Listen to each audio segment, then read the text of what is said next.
The phone felt heavier than it should have. I was standing in my new Tennessee cabin, coffee still warm in my hand, watching the morning mist roll through the Smoky Mountains when that call came in.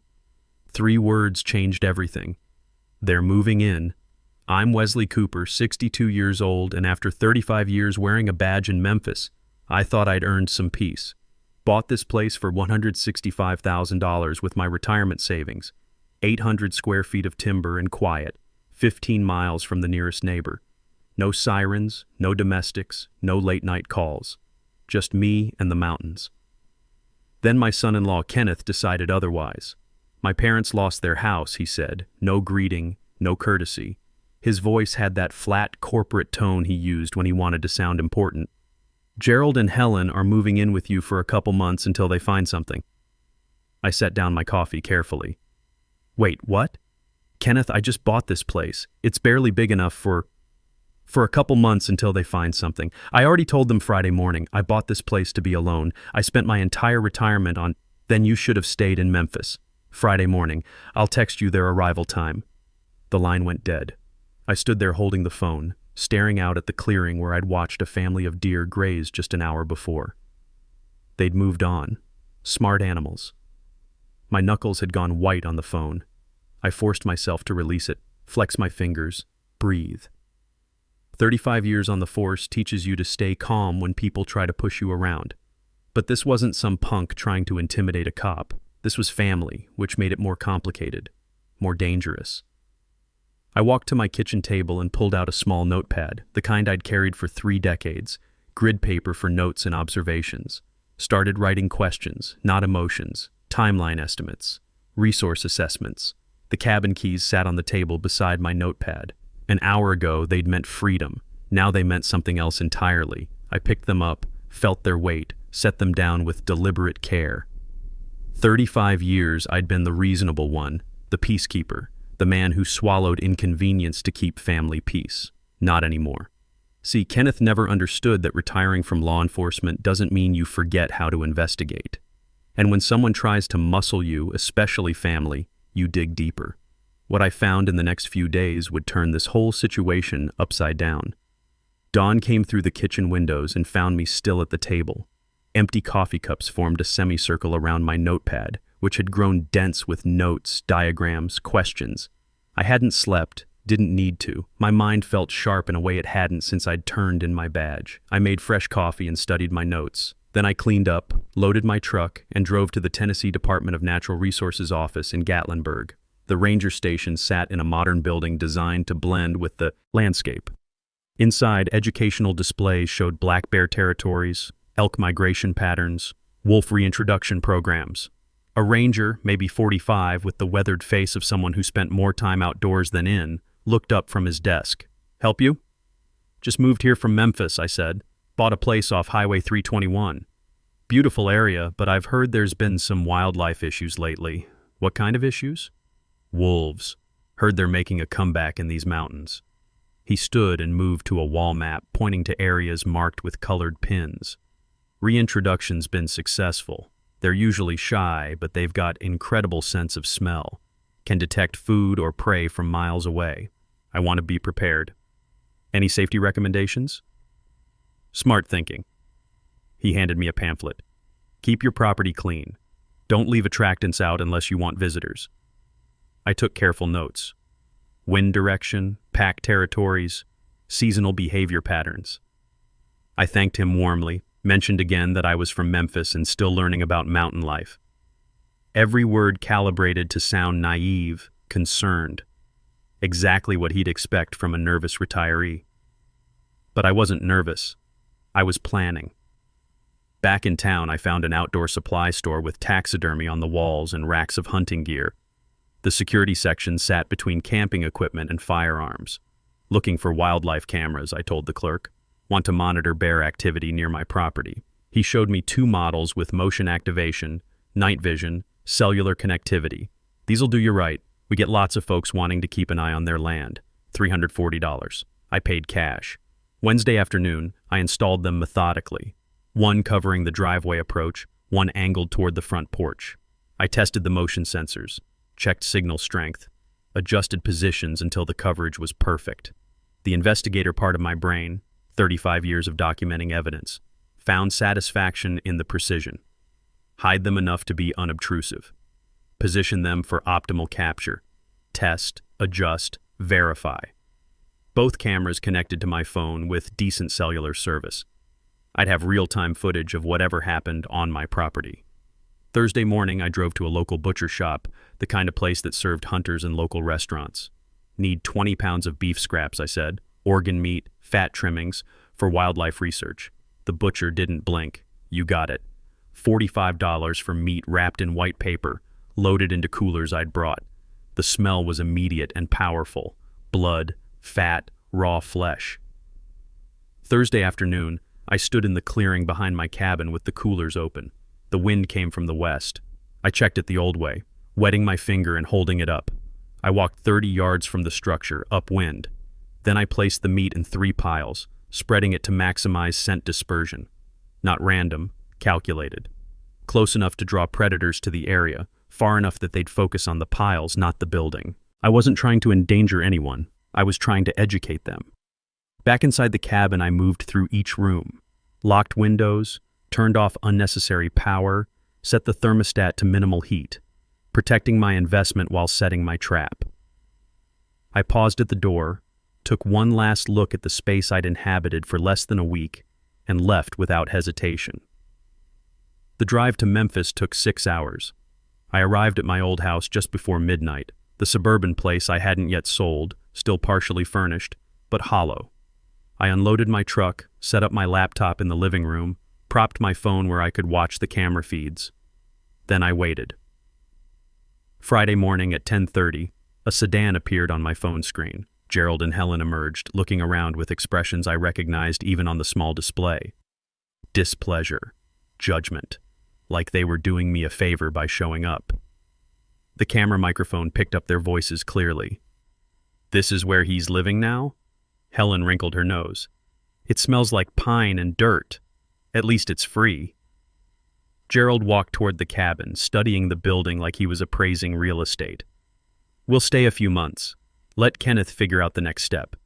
I don't see why we had to come all the way out here. We could have stayed with my sister in Nashville until—" Helen stopped, froze completely. "Gerald, wolves." 3 shapes emerged from the northwest tree line, gray and brown, moving with that careful purpose predators have when they've caught a scent. Not aggressive, not interested in humans, just hungry and focused on the meat piles I'd strategically placed. Gerald saw them and turned white as paper. "Get in the car! Get in the car now!" They ran like their lives depended on it. Helen stumbled, caught herself, kept running. Car doors slammed so hard I heard it through the phone speakers. The engine started with a roar, and gravel sprayed everywhere as they reversed wildly, then shot down the driveway like they were fleeing a crime scene. The wolves, completely unbothered by the human drama, continued toward the meat. I closed the laptop and picked up my coffee, took a slow, satisfying sip. 20 minutes later, my phone rang. Kenneth's name on the screen. "What did you do?" His voice had lost all that businesslike control. Now it was just raw fury. "My parents nearly got attacked by wild animals." "I didn't do anything," I said, keeping my voice calm and reasonable. "I warned you this property's in the wilderness. Wolves live here. This is their home. Maybe you should have asked before assuming you could use mine. You set this up. You baited those animals. Kenneth, I live in wolf country. Wildlife exists on my property. If that's a problem for your parents, then they need to find somewhere else to stay. You're insane. I'm going to—" "You're going to what? Sue me because wildlife exists on my property? Good luck explaining that to a lawyer. This isn't over." "No," I said, and for the first time in this conversation, I smiled. "It's just beginning." I hung up and immediately called my daughter Patricia. She needed to hear my version first. "Dad?" Her voice was tight with worry. "Kenneth just called me, screaming about wolves and saying you tried to get his parents killed. What's going on?" "Honey, Gerald and Helen came to my cabin uninvited. There happened to be wolves in the area, which is completely normal for these mountains. They got scared and left. That's it. But Kenneth said you knew the wolves were there. He said you set them up." I could hear it in her voice. She wanted to believe me, but Kenneth had gotten to her first with his version, classic manipulation tactic. "Patricia, I live in the Tennessee wilderness. Of course there are wolves. I can't control where wildlife goes on my own property. If Kenneth's parents can't handle mountain life, they should find somewhere else to stay." Long pause. Then, quietly, "He's really upset, Dad. He says his parents have nowhere else to go." "That's not my problem to solve, sweetheart. I bought this place for privacy, not to run a boarding house for people who don't even ask permission." After we hung up, I sat back and thought about Kenneth's reaction. Too angry, too panicked. This wasn't just about his parents needing a place to stay. There was something else driving this desperation. Time to find out what. I spent the next 2 weeks doing what I'd done for 35 years, investigating. But instead of running license plates and checking criminal records, I was digging into family finances and public records. What I found explained everything. Gerald Walsh had a gambling problem. Online poker, sports betting, casino trips to Tunica. Over the past 8 months, he'd lost $32,000. Their house in Colorado had been mortgaged to cover the debts, and when Gerald couldn't stop gambling, they'd lost everything. But that was just the beginning. Patricia and Kenneth's house in Memphis had 3 missed mortgage payments, $6,900 in arrears. The notice of default was dated 2 weeks ago. They were 30 days from foreclosure proceedings. And here's the kicker. Kenneth had taken out a $28,000 home equity line of credit 7 months ago. Single signature. Patricia's name wasn't on the paperwork, which meant she had no idea it existed. I sat in my Memphis house staring at the documents I'd printed from public records databases and felt that familiar cold anger that used to hit me when I'd uncover corruption or abuse of power. Kenneth wasn't trying to help his parents out of kindness. He was trying to use my cabin as collateral for his own financial schemes. Get his parents established there, then claim some kind of family ownership, use it to secure more loans, maybe even force me to sell and split the proceeds. The wolf incident had been a setback, not a defeat. My phone rang. Patricia again. "Dad, I need to ask you something, and please just be honest with me." "Always, honey." Did you plan what happened with the wolves?" I'd been a cop long enough to know when someone was fishing versus when they genuinely didn't know. This was fishing. Someone had planted doubts. "Patricia, are you asking me if I somehow trained wild wolves to show up at my property at exactly the right time? Because that would be impossible." "No, Kenneth keeps saying you knew they'd be there, that you baited them somehow. Wolves live in these mountains. They hunt, they roam, they follow scent trails. I can't predict or control where they'll be any more than I can predict the weather." But I could hear it in her voice. Kenneth was working on her, planting seeds of doubt about her father's mental state, his judgment, his honesty, building a case for why she should side with him instead of me. That's when I realized this wasn't going to end with the wolf incident. Kenneth was desperate enough to keep pushing, which meant I needed to be ready for whatever came next. Time to lawyer up. The next morning, I drove to Gatlinburg and found the office of Arthur Stevens, attorney at law. 20 years of practice, good reputation, the kind of small-town lawyer who knew how to protect people's assets from family drama. "Mr. Cooper," he said after I'd explained the situation, "it sounds like your son-in-law is building towards some kind of legal challenge. Possibly questioning your competency, maybe claiming undue influence or isolation. Can he do that?" "He can try. The question is whether he can make it stick. And based on what you've told me about his financial situation, I'd say he's desperate enough to try anything." Stevens leaned back in his chair. "My recommendation? We get ahead of this. Document everything. Establish your competency beyond question and protect your assets legally. Make it impossible for him to challenge anything you do. What does that look like? Revocable living trust, medical evaluation, financial competency assessment. Create a legal fortress that can't be breached by family pressure or manipulation." I looked out his window at the Smoky Mountains rising in the distance. Somewhere up there, my cabin waited. The place I'd bought for peace and quiet had become the center of a war I hadn't asked for. But if Kenneth wanted a war, I'd give him one. And I'd win it the same way I'd won every other fight in my career, with evidence, patience, and the law on my side. "Let's do it," I told Stevens. "All of it." 2 weeks later, I was sitting in Arthur Stevens' office signing papers that would change everything. The revocable living trust documents spread across his conference table like a battle plan, which, in a way, they were. "This designates me as independent trustee," Stevens explained, pointing to page 17. Your daughter Patricia inherits everything, but only under specific conditions. I read the critical clause. Patricia inherits only if divorced from Kenneth Brennan, or if Kenneth signs a legal waiver of any claims to the property. You understand this might create some serious family drama? Stevens asked. The drama already exists. This just protects her from being exploited through my property. My signature was steady on every page. Total assets, $275,000. The cabin, my retirement accounts, everything I'd built over 35 years of service, now legally untouchable by Kenneth's schemes. But Stevens had discovered something else while running background checks, something that made Kenneth even more dangerous than I'd realized. Your daughter's house has a secret $28,000 home equity line of credit, he said, sliding the documents across to me. Taken out by Kenneth 7 months ago, single signature authorization. I stared at the paperwork. Patricia's name was nowhere on it. Tennessee law allows this? Under certain conditions, yes. But hiding it from a spouse? That's different.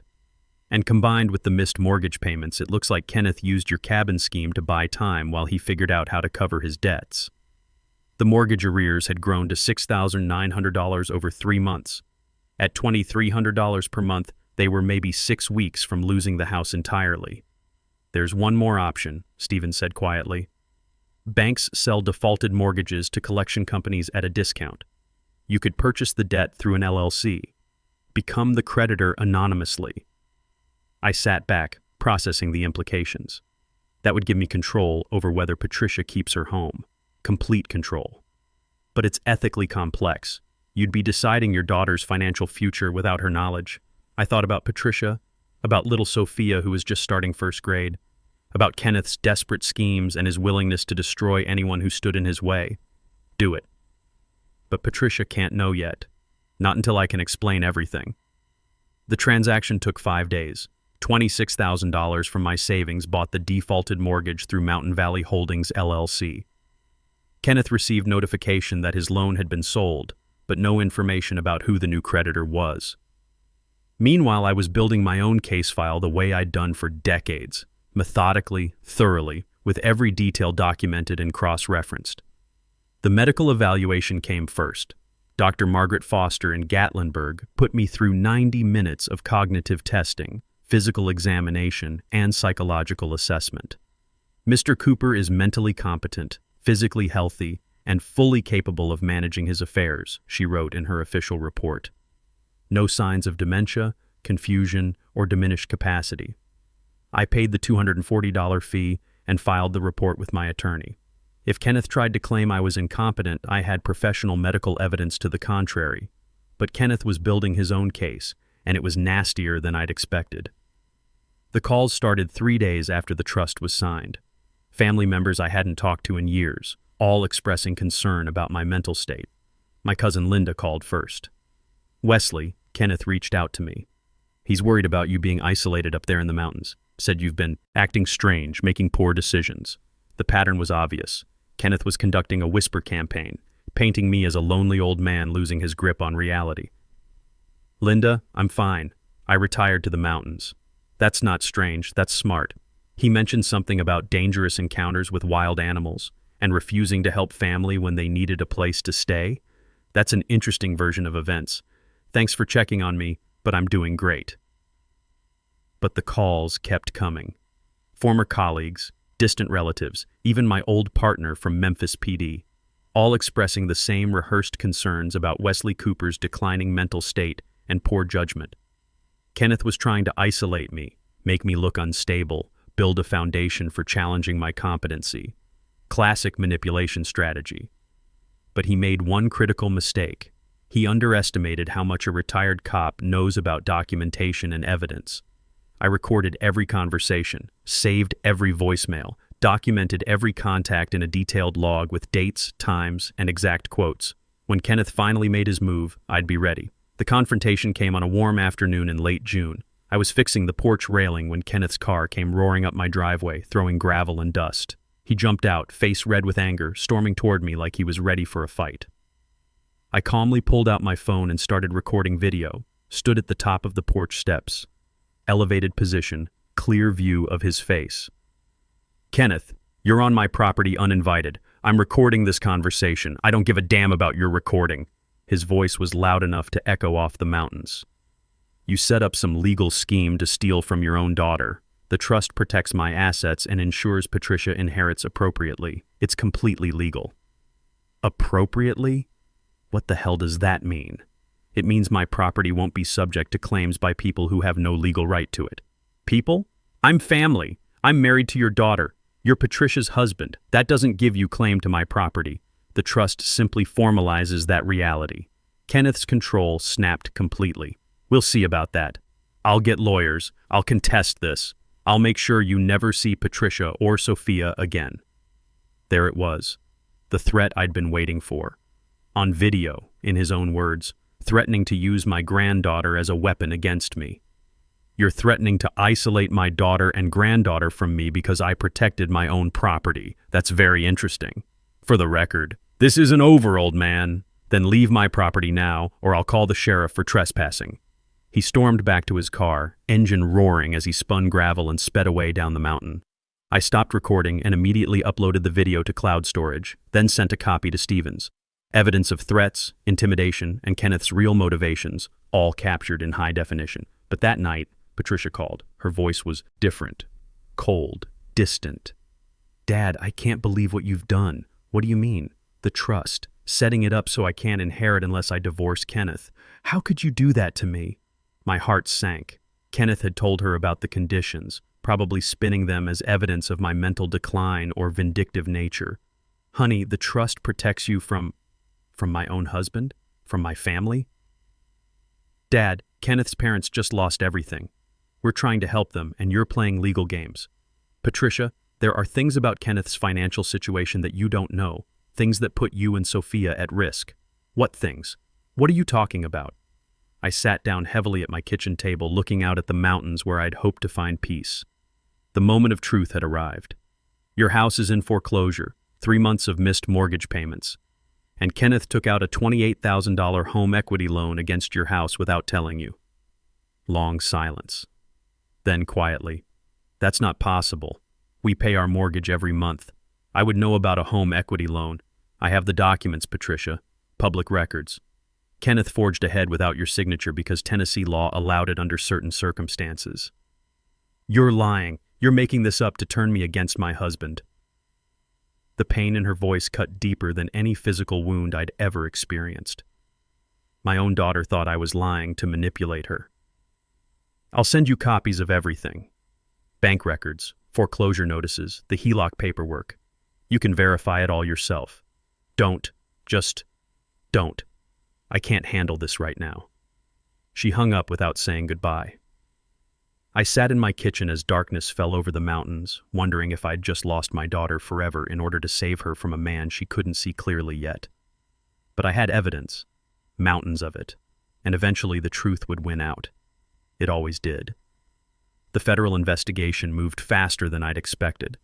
While Kenneth was busy trying to destroy my reputation, I'd been quietly building a different kind of case. During my background check on Gerald and Helen, I discovered something that changed everything. They'd been using my cabin address for official mail.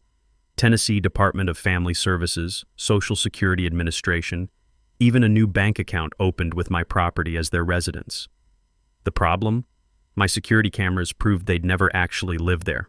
One brief visit that ended with them running from wolves, that was it. Mail fraud, benefits fraud, federal crimes carrying serious prison time. I'd reported it all to the U.S. Attorney's Office 3 weeks ago. Now the chickens were coming home to roost. Arthur Stevens called me at 7:30 on a Wednesday morning. It's happening today.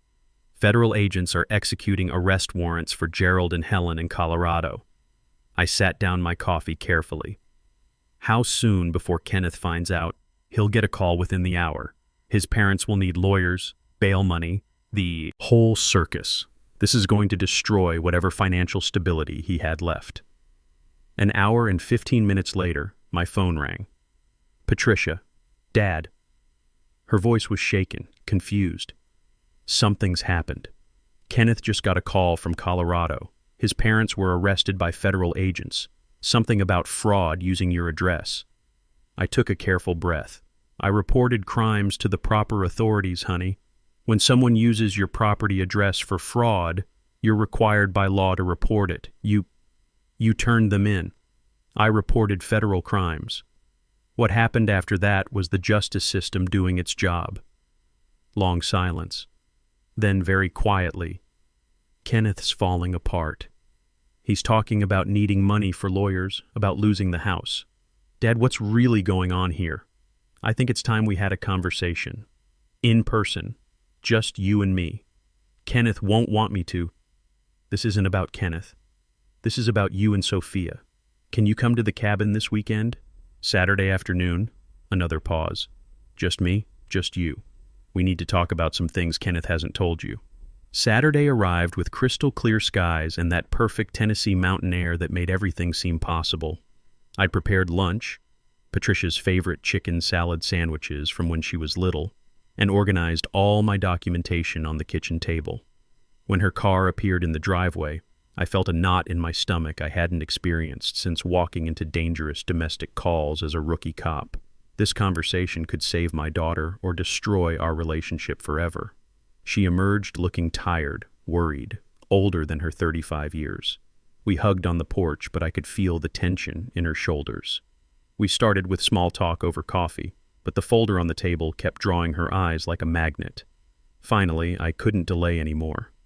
Patricia, there are some things about your financial situation that Kenneth hasn't told you. Serious things that put you and Sophia at risk. She laughed nervously. What? Did he forget to pay a credit card bill? Your house is in foreclosure. The color drained from her face. That's impossible. We pay the mortgage every month. Kenneth handles it online. I slid the foreclosure notice across the table. She read it slowly, hands beginning to shake. This says the loan was sold to Mountain Valley Holdings. Who's that? That's me. I bought your debt from the bank. You bought our mortgage? She stood up abruptly, emotion rising. Why would you do that? How can you even... Because if I hadn't, you and Sophia would have lost your home in 30 days. Kenneth stopped making payments 3 months ago. I showed her the rest systematically. The secret $28,000 HELOC taken out without her knowledge. Gerald's $32,000 gambling debts. Kenneth's recorded threats from my porch. The Adult Protective Services complaint where Kenneth tried to have me declared mentally incompetent. Each piece of evidence hit her like a physical blow. By the time I finished, she was crying. Not gentle tears, but the deep, wrenching sobs of someone whose entire world had just collapsed. I let her cry. Didn't offer platitudes or try to fix it. Just sat there, present, while she processed the betrayal. When she could speak again, it was through tears. How long have you known? Pieces since May. Everything since July. Months. You've known for months that my marriage was built on lies. If I'd told you in May with no proof, would you have believed me? Or would Kenneth have convinced you I was having some kind of breakdown? She looked at me with hurt and understanding mixed together. I probably wouldn't have believed you. That's why I waited. That's why I gathered evidence. So when this moment came, you'd know the truth was real. I refilled her coffee, pushed the sugar bowl toward her. She still liked it sweet when she was stressed, a detail from childhood that hadn't changed. You have a choice to make, I said gently. And you need to make it soon. What choice? Stay with Kenneth or leave him? How can I possibly decide that right now? Because in 2 weeks, when Gerald and Helen are formally charged, everything becomes public. Kenneth will be questioned about his knowledge of their fraud. Your marriage will be news in a town small enough that everyone knows everyone. She was overwhelmed, struggling to process it all. This is too much. I can't think. If you leave Kenneth, file for divorce, protect yourself legally, I'll forgive the entire mortgage debt on your house. You and Sophia will own it free and clear. I'll help you rebuild your life. You're bribing me to leave my husband. I'm offering you a lifeline. Whether you take it is your choice. She gathered her things hours later, exhausted and emotionally drained. I walked her to her car, carrying copies of all the documentation. I need time to think, she said. You have a week. After that, everything moves forward with you or without you. She looked at me with eyes that had aged years in a single afternoon. I don't know if I can forgive you for waiting so long to tell me. I'd rather have you angry at me for waiting than destroyed because you didn't know in time to protect yourself." 5 days later, Patricia called. "Dad, I've made my decision." My heart stopped. "And?" "I filed for divorce yesterday. I'm leaving him." Relief flooded through me so powerfully I had to sit down. "Are you sure?" "I found more evidence after I got home. Bank statements Kenneth had hidden, credit card bills I'd never seen." "You were right about everything." Her voice was stronger now, more determined. "I can't stay married to someone who's been lying to me for months." "What about Sophia?" "She's coming with me, obviously." "Dad, can you help me find something near you? I want to start over, away from all of this." "Of course, honey. We'll find you something perfect." Monday morning, Kenneth appeared at Arthur Stevens' office to sign the divorce papers. Stevens described him later as a broken man, unshaven, hollow-eyed, hands shaking, as he signed away any claim to Patricia's house, my property, or any future inheritance. "Can I at least keep the house?" Kenneth asked quietly. "Once the divorce is final, the house will be deeded to Patricia. Free and clear. You'll need to find other accommodation." Kenneth left without another word. 2 weeks later, I sat in a federal courtroom in Nashville watching Gerald and Helen receive their sentences. 2 years supervised probation, $38,000 in restitution and fines, permanent ban from federal and state benefit programs. They looked small and defeated in their court clothes, nothing like the entitled people who'd tried to take over my cabin. Patricia found a perfect house in Gatlinburg, just 20 minutes from my cabin. 2 bedrooms, mountain views, walking distance to Sophia's new school. I provided the down payment as a gift. She secured the mortgage easily with her teaching credentials and spotless credit. We fell into a new routine. Sunday dinners together, alternating between her place and mine. Sophia loved the mountains, loved having her grandfather nearby. Patricia slowly healed from the betrayal, growing stronger and more independent every week. On a crisp September evening, the 3 of us sat on my porch watching elk graze in the clearing. Sophia was doing homework at the small table I'd bought just for her visits. Patricia rocked gently in the chair next to mine. "Thank you, Dad," she said quietly. "For everything. For fighting for me even when I couldn't see what you were fighting against. You don't need to thank me. You're my daughter. I'll always fight for you." "Look, Grandpa," Sophia pointed toward the tree line. "Is that the same wolf from your story?" A single gray wolf had emerged from the forest, probably hunting the scent trails left by the elk. It paid no attention to us, focused on its own business. "Could be, sweetheart. They all look pretty similar from this distance." Patricia smiled, genuinely smiled for the first time in months. "You know, I'm glad those wolves showed up when they did. If Gerald and Helen had actually moved in, this whole thing might have taken a lot longer to resolve." I rocked slowly, watching the wolf disappear back into the forest. Sometimes nature has a way of solving problems we didn't even know we had. Later, after Patricia and Sophia drove home, I remained on the porch as stars appeared above the mountains. I thought back to that phone call in March, their moving in, and how it had threatened to destroy the peace I'd worked 35 years to earn. But I'd won. Not through violence or anger, but through patience, evidence, and the law. My family was safe, my property was protected, and the people who'd tried to exploit us faced appropriate consequences. The cabin door closed softly behind me as I headed inside. Tomorrow I'd wake up to coffee and mountain air and the sound of elk in my clearing. Patricia and Sophia would come for Sunday dinner. We'd sit on this same porch and watch the same mountains and build new memories to replace the painful ones. It wasn't the retirement I'd planned. It was better, because sometimes the best peace is the kind you have to fight for.